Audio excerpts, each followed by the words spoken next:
All right, y'all. We're here for another conversation on Life Conversations with Dr. Amy podcast. We're going to be talking about self-improvement and being an overcomer. I have my guest, Mr. Alan Lazarus. He's coming from Massachusetts. He's over on the East Coast. I'm in the Central Coast. He is a CEO of Next Level University. He's a business coach. And he also is a podcaster.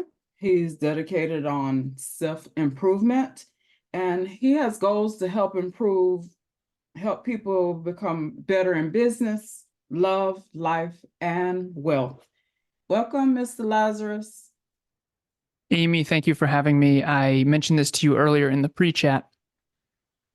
I honestly and sincerely do not take it lightly to be able to speak into the lives of others. I started listening to podcasts 9 years ago, and they really helped me change my trajectory of my life.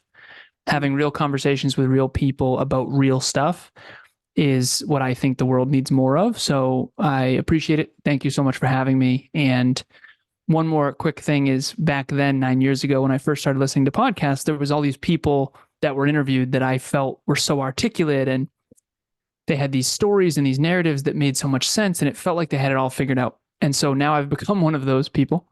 And so I want to make it clear to everyone listening that while it might appear like I had it all figured out, that is very much not the case. I am 35 now, going on 36. I often joke, I say I am hoping to hit puberty at 36. Because what'd you say? I said, you look 19. You look That's young. that's what I'm saying. That's why I need all the awards in the background, you know? But anyways, so yeah, I still look 12, but I have 35 years of just failing forward, making mistakes, getting up and trying again. And I've learned a lot. And so now I coach, and thank you so much for having me. I really appreciate it. Thank you for being here. And we're going to discuss, like I said, some self-improvement, which I think we all need. That's a topic, something that we can all get something from, self-improving ourselves. We all have room for improvement in life in general. And then you, as an overcomer, can you tell us your story? Yeah, so sorry, I didn't mean to interrupt you. Oh, no, go ahead. So I actually really love that you called me an overcomer. I never, this is actually interesting for me. I've never been called that before. Ever. I've talked about how adversity can become your advantage. I've talked about failing forward, as I already mentioned on the show. But the fact that when we first got on in the pre-call, you called me an overcomer, that was interesting. I'm really grateful that you identify me as that. And I would definitely identify myself as that too. So hopefully everyone listening also feels that way about themselves. And if you don't, maybe it's time for some courage.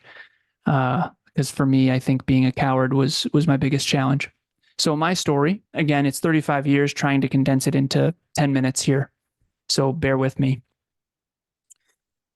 I was born into adversity, even though I want to make something clear, I did not understand this at the time. It's only in my 30s that I started doing more therapy.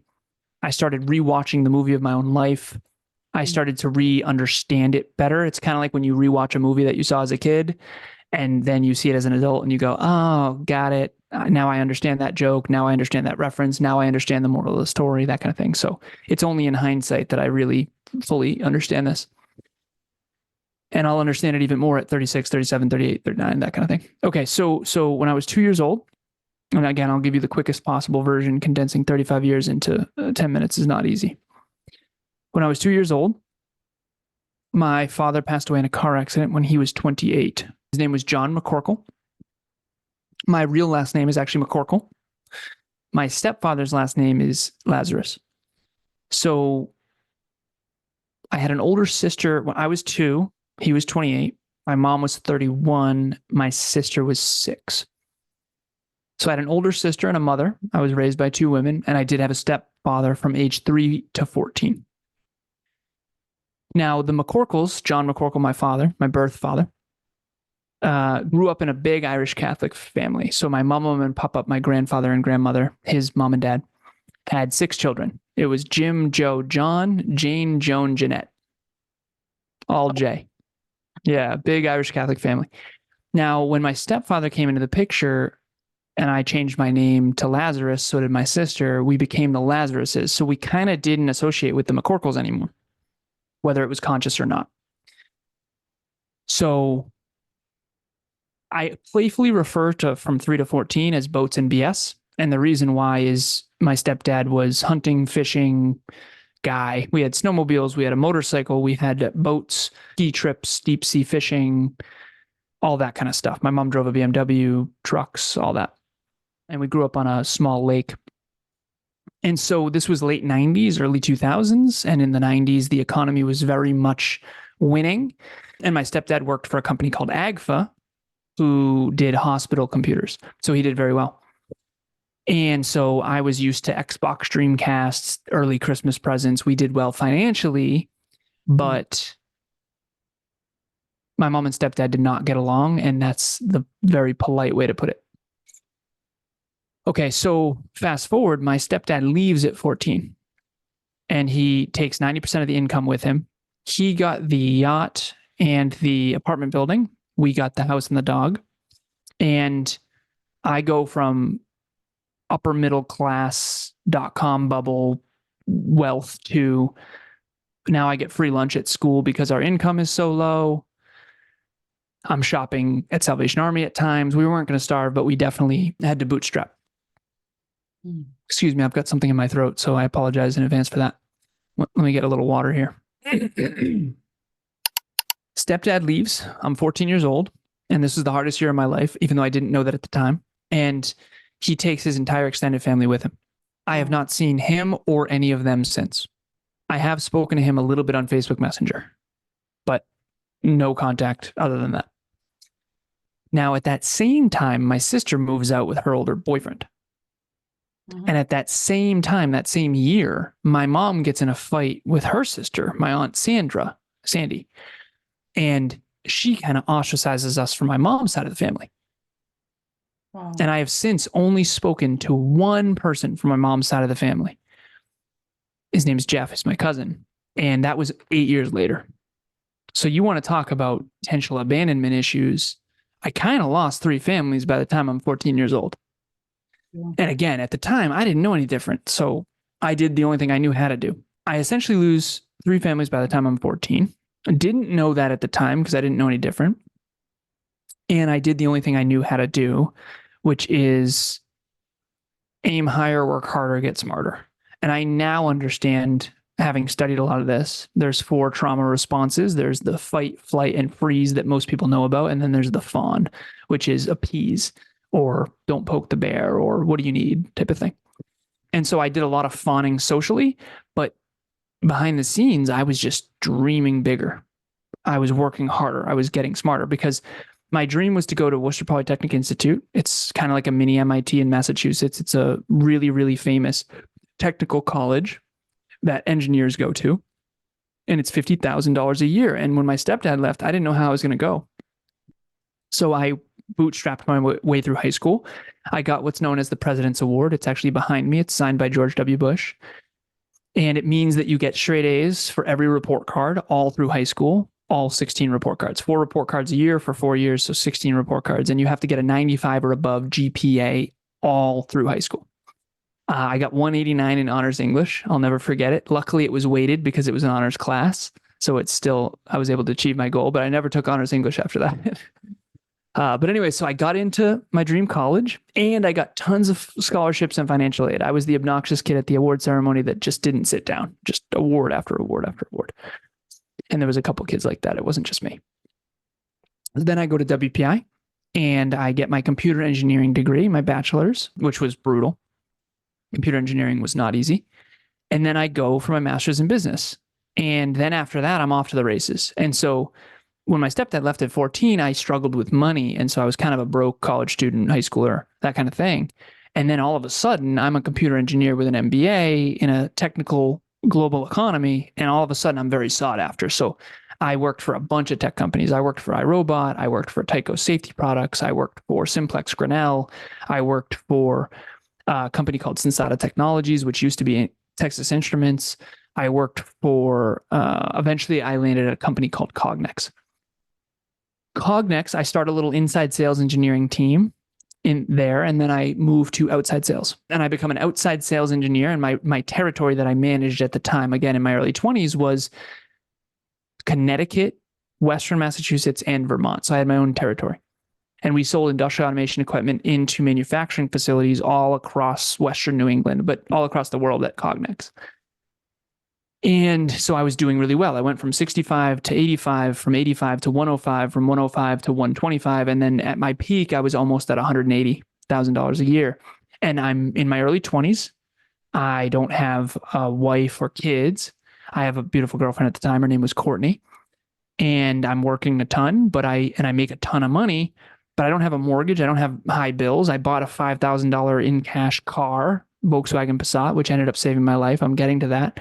But I just had tons of money coming in and I didn't need much of it. So I just invested a bunch. So I paid off $84,000 worth of college debt in a single year. Ooh. I had $150,000 in an investment account in Vanguard in my early 20s. And I bought a bunch of tech companies. I bought ETFs and index funds, which are kind of the same thing. And I bought a bunch of stock. I bought some Cognex as well, which was the company I was working for. It was publicly traded. And so I just was, okay, I'm just going to build wealth. Let's do it. I don't know if I'm fulfilled or not, but let's do this. That's when I got in my car accident. So I was 26 years old, just bankrolling money and making investments. And the part I haven't mentioned yet is partying. My mom and stepdad partied, and then I kind of adopted that in high school. And then I definitely did that in college. And then I did that in corporate a bit too. And so I drank too much and too often. I always joke, I say it took me 5 years to quit drinking. And now I'm actually about to be 5 years sober. And I used to count the days. I don't anymore. But at the end of the day, it was the car accident that turned everything around for me. So I'm 26 years old. I'm up in New Hampshire. I'm with my little cousin. We're playing Call of Duty, not doing anything crazy, not partying, not drinking. I get in the car. We're going to TGI Fridays on a Friday night. And it's that dark winter night back in 2015 where the snowbanks were covering the yield signs.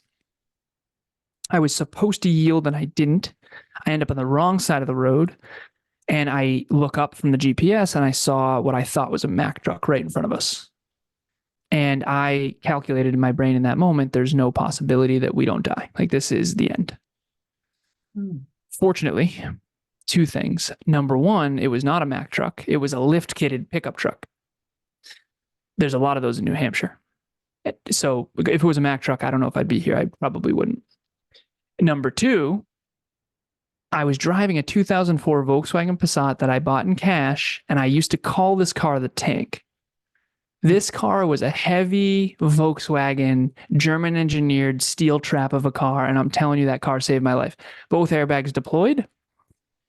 He hurt his knee on the airbag. I hurt my face on the airbag. And physically, we were okay. And usually I show pictures of this in my speeches because this car is just completely, the hood is completely smashed in. But again, the steel frame was just held together. And so here's the thing though, physically we were okay, but my dad died in a car crash when he was 28. I'm 26 at the time, and I've seen pictures of his car. And they don't look very different than mine.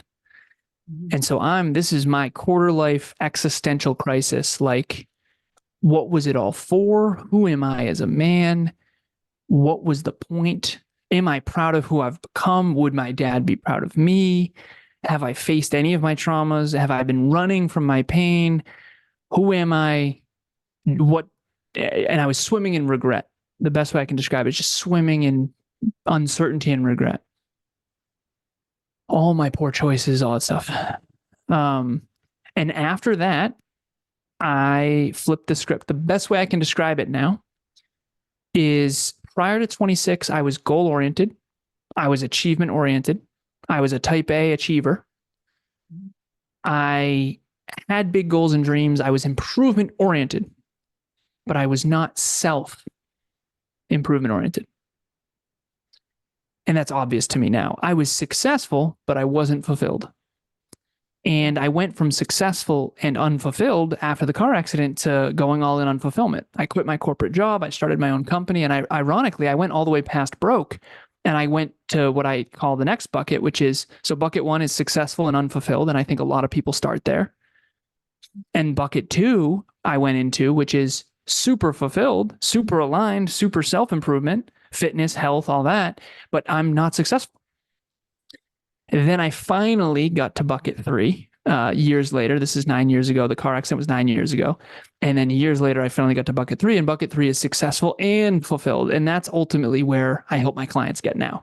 And so that's kind of the moral of the story is I think self-improvement, some of us are professionally developed. Like I was a professionally developed computer engineer with an MBA who had the resume and the cover letter and the that's all good, but I wasn't personally developed, personal growth, self-improvement. And so I've seen now, I'm coming up on my 10,000th hour of coaching, speaking, training, podcasting, and writing. And now I've just studied so many different people from all over the world now that I realize most people fall into one of those three buckets. And I've seen some people who are super fulfilled and heart-driven, wonderful humans, but they just don't win in the economy. And then I see some of these people winning in the economy that just never worked on themselves, kind of like me. And so now my mission, my goal, my dream has become help people become successful and fulfilled. Make sure your business is aligned with who you are, and reinvent yourself if it's not, or reinvent your business. So that's my story in a nutshell. And I'm sticking to it. That's a beautiful story. I was trying to figure out what bucket am I in. Nice. That means I did a good job. Yeah. Some days I feel like I'm successful, but unfulfilled. I know my passion. I'm a nurse practitioner. I help others. I've been a nurse for over 25 years. Nice. But days go by and I feel like I'm not fulfilled with some of the things that I do in life. And I want to get to that point where I'm successful and fulfilled. Yep.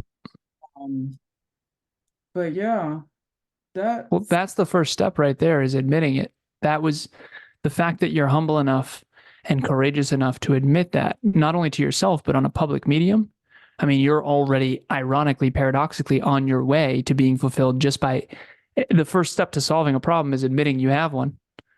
Yeah. And it took a car accident for me to realize that, what you just owned in that moment. So that's huge. Yeah. It wasn't a moment. It was, time thinking about it. And then like I was on the road because I go see patients in their homes. Oh, nice. Drive a lot and I think a lot, pray a lot, and I just be thinking like, God, what it's got to be. I have another purpose. Is that what led you to podcasting? Like you, I didn't start listening 9 years ago, but about a year and a half ago. Nice.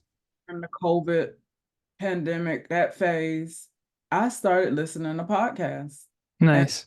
Motivated me like, oh, start your podcast. So I did. Good for you. I was type of person, quiet, didn't really speak up. So this is like me stepping out of my comfort zone. But I still feel like, you have those days where, oh, I don't have many viewers, I don't have many subscribers and things like that. So it discourages you. Oh, yeah, definitely. But I just feel like God directed me in this path, and I was saying, you know what? I'm going to stay faithful, stay committed, and we'll see where this leads. But I still, I have those moments where I want that self-fulfillment. Mm-hmm. What I think you're in is the chasm between I'm successful in my career and somewhat unfulfilled in it. Fair. Mm-hmm. And I'm unsuccessful at podcasting, but it deeply fulfills me. And eventually you'll become successful if you work at it, just like because here's the thing, right? You said 25 years nursing. If you podcast for 25 years, you better believe you're going to be successful. But are you willing to put in that kind of time and effort? Because the truth is so we're 7 years in, we do an episode every day, but the first year we weren't successful at all. We only had 1,054 listens the entirety of the first year back in 2017. And we get more than that per day now. But that's just because we stuck with it. Right. And so I always say, I'm a business coach, so I'm always saying things like this, but everyone's going to buy a Coca-Cola, not Sam's Cola, because no one knows who Sam is. Yeah. Right. Everyone knows you as a nurse. They don't know you as a podcaster yet. Yeah. So right now, the goal is to get outside your comfort zone, learn, and be fulfilled. And the success will eventually come. The key word is eventually. Yeah. So when you're coaching someone, do you do like one-on-one coaching? Yeah.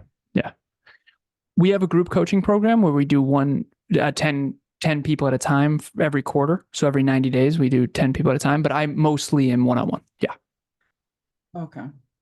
So when you start coaching someone that first session, you just basically get them to realize, what is your process of how you coach somebody? I identify their paradigm. Mm-hmm. So a paradigm is a fancy word for what you believe the meaning of life is. So what's a good example? I have a list of all the paradigms. So one of them is religion. One of them is spiritual. One of them is growth. One of them is goals. One of them is mission. One of them is career. One of them is family. One of them is spouse. So for me, my paradigm is, the top 3 paradigms are: number 1 is mission. Number 2 is growth. Number 3 is goals. And so I'm not super family oriented. And now that you've heard my story, you can understand why, right? But I never really got along well with people who are super family oriented because I can't relate as much.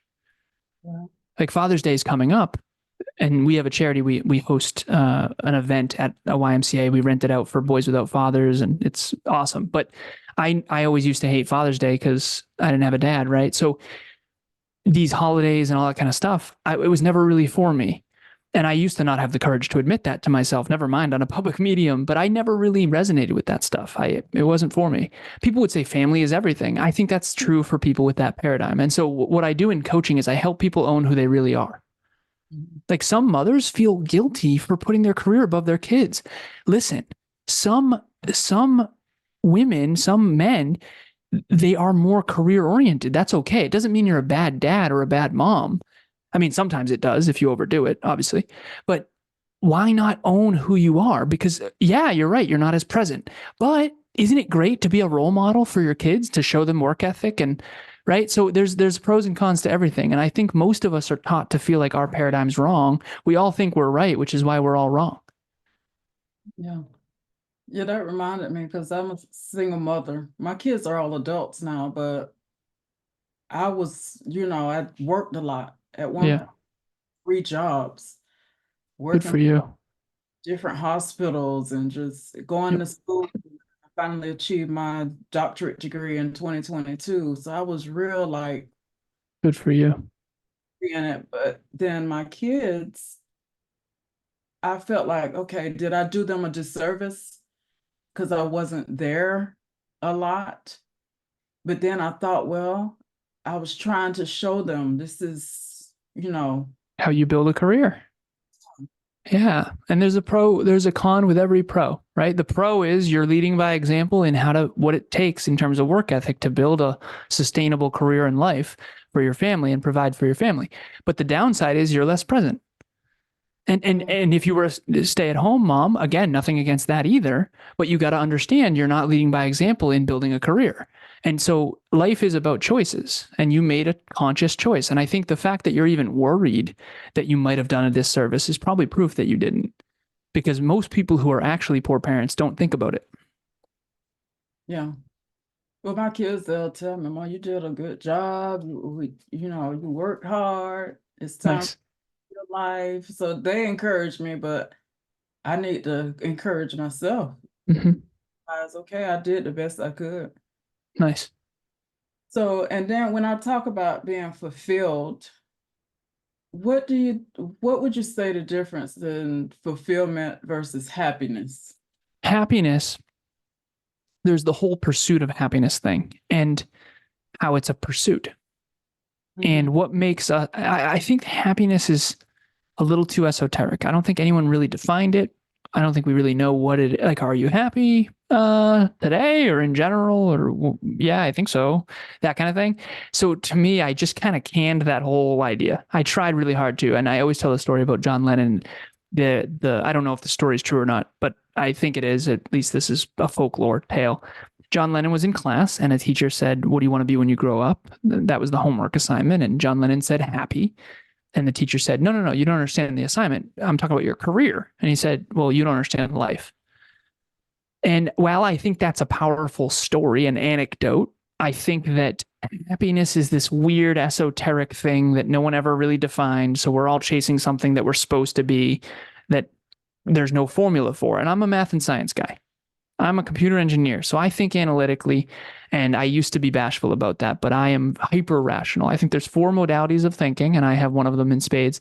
But we all have all 4, but we have a percentage, right? So the first one is math and numbers and logic and rationality. That is me to a T, 100%. The second one, that's the rarest, I think. The second rarest is energy.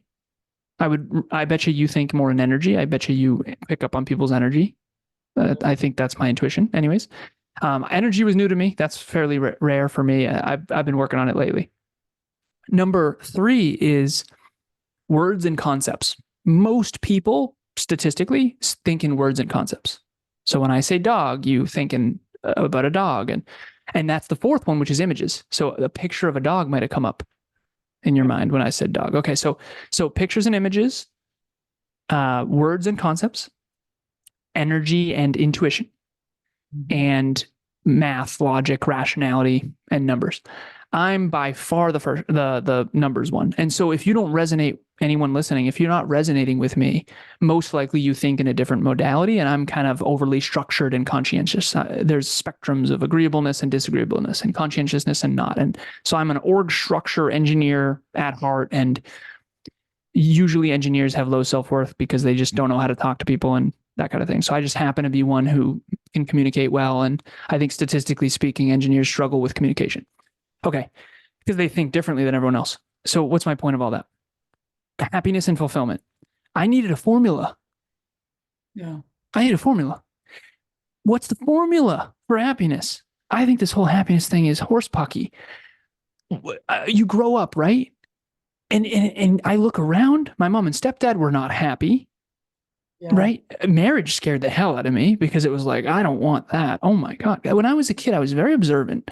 I remember looking around going, why does everyone hate their life? Yeah. Why does everyone hate their career? Why would you marry each other when you don't even like each other?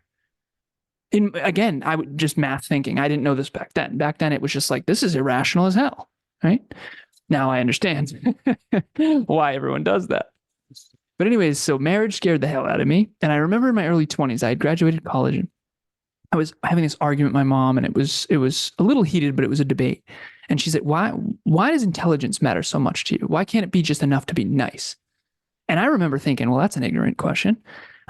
What's the difference between a smartphone and a dumb phone, right? I mean, the smartphone is more capable, but now I understand that it was based on insecurity, but it doesn't matter.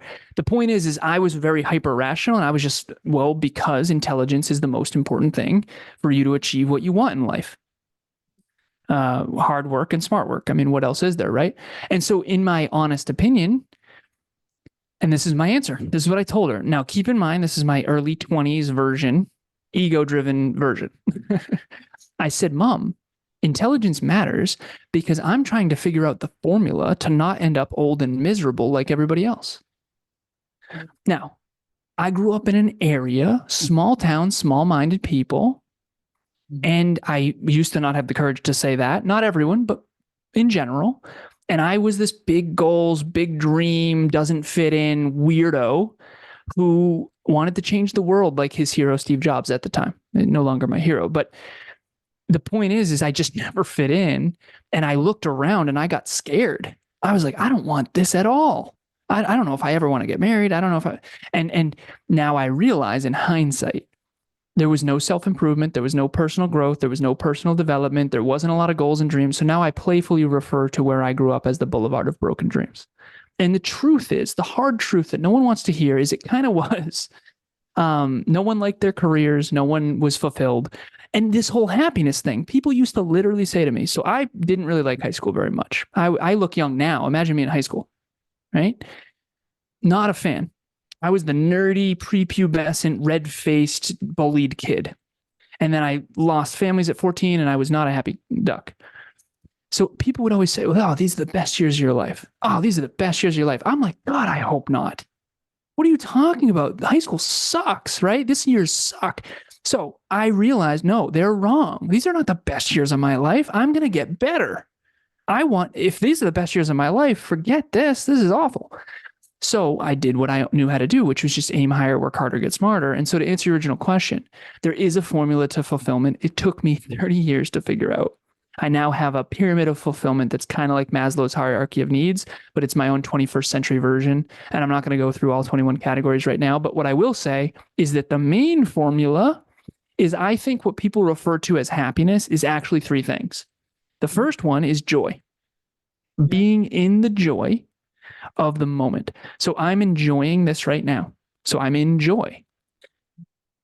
The second one is pleasure. Pleasure is different than joy because here's why. Let's imagine your favorite sport and you're sweating and you're in pain and you're getting after it and you're engaged and you're in flow. You're enjoying yourself, but you're in pain. So it's not pleasurable. Okay. Now pleasure is eating a donut. Pleasure is eating ice cream. Pleasure is cookies with frosting. Pleasure is the vices of the world, alcohol, drugs, pornography, these things that consume us. When we think we're trying to be happy, we're actually chasing pleasure. Yeah. And pleasure is at the expense of your future most of the time. Not always, but most of the time.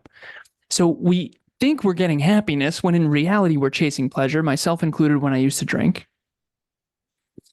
And I'm not against drinking per se. It was just not good for me. And I think there's all things in moderation, right? Depending on what it is.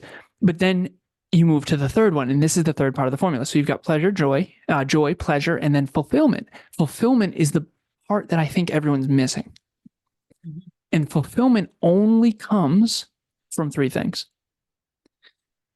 making meaningful progress toward meaningful goals in alignment with the highest good that you believe in. That's it. All I'm doing with my clients is orienting them, helping them orient toward their greatest good, maximizing their potential, maximizing their contribution, and maximizing their quality of life. Those three. Fulfillment is what you focus on. If you focus on pleasure, you are in trouble. Trust me, I've been there. Yeah. If you focus on fulfillment, you'll end up with some pleasure. Talk about a better formula. Took me 30 years to figure that out. And after 26, I just really figured out that self-improvement toward meaningful progress, toward meaningful goals in alignment with the highest good that I can conceptualize and believe in, and reorienting my life toward that actually is what brings that. I'm not making money right now. This is free. I'm here to serve and I'm here to practice my craft, but it fulfills me. Yeah. It fulfills me. And that's good for the world because fulfilled people don't hurt people. That was good. And I was just thinking, with me podcasting, I still work full time and I don't dedicate the time. I have on my off day, which is Wednesday, I dedicate this time for my podcast. And then during the other days of the week, I send the videos to my editor and do all that, stuff. And I do small things other days, but I feel like the day that I'm doing my podcast and doing my videos, even though I don't have a lot of viewers and subscribers, I feel like this is fulfilling me in a way. You're in alignment. Yeah. Fulfillment is the soul's recognition of alignment with its highest calling. Yeah. And so you're in alignment with what you're meant to do in the world. It's a beautiful feeling. Even though it sucks. That's the weird part. Like you can think isn't it weird? I always, for anyone who's ever been married and or in a long-term relationship, this lands differently. You don't know you love someone or something because you always want to do it. You know you love someone or something because you're always glad you did. You don't Amen. always want to give your partner a foot rub, but you're Mhm. always glad you did when it's the right person, Yes. right? And that's it took me so many years to figure out why everyone is just unfulfilled. And Mhm. it's because, well, I don't love my job. You do, it fulfills you, but it still sucks. What career doesn't kind of suck sometimes? Yeah. We Yeah. get it twisted. It's like, well, if you hear fortune cookie quotes, well, if you love what you do, you never work a day in your life. Listen, I'm sweating. I'm back to back today. I can barely have time to go to the bathroom. I'm deeply fulfilled in who I am and I'm growing into the man I want to be. But you better believe this sucks. Some days are going to suck. That's okay. But it's better than the alternative, which is work that I hate that's not fulfilling. So No. I think you're in alignment. I think it's great. And I think that's why you're doing it, even though you're not making a ton of money. You turn your passion into purpose and your purpose into profit. Most of us go right for profit. I did the same. That's why I was an engineer. I went right for profit. The opposite of my deepest pain, being broke when my stepdad left, right? So I think we got it twisted. We were focused on what pays the bills rather than our passion and our purpose.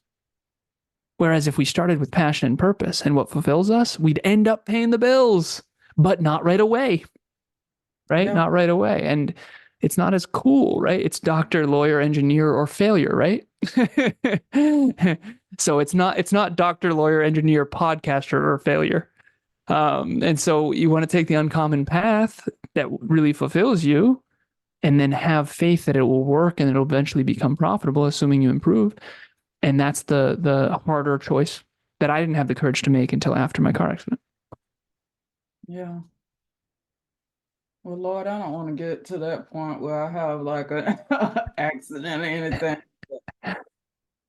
I know I'm still working on it. I'm still praying about it. And like I said, I feel fulfilled when I do this. So this was good. Yeah. Follow your fulfillment. That's good. And everyone in that does listen will get so much benefit.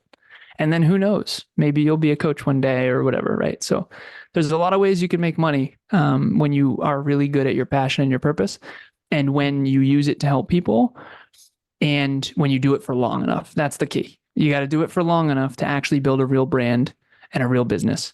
And that takes a long time. Trust me, I've been there. And I'm just now getting traction. I mean, we grew more in the last 2 years than the previous 5. Mhm. So we're just getting traction now. Yeah. Yeah. Yeah. So how can we get in touch with you? People that are listening, watching this, how can they get in touch with Mr. Lazarus to help with their self-improvement and reach their goals? And Well, first and foremost, I'm here to serve. And so the 3 things of fulfillment is service. The first one is actually maximizing your potential. So thank you for the opportunity to practice my craft because I want to become a better speaker. So this helped me a lot. Thank you. Number 2 is service. So maximizing your contribution. So I was able to contribute to you and to your listeners. So thank you for that. And then the third one is quality of life. Quality of life only increases when we make more money.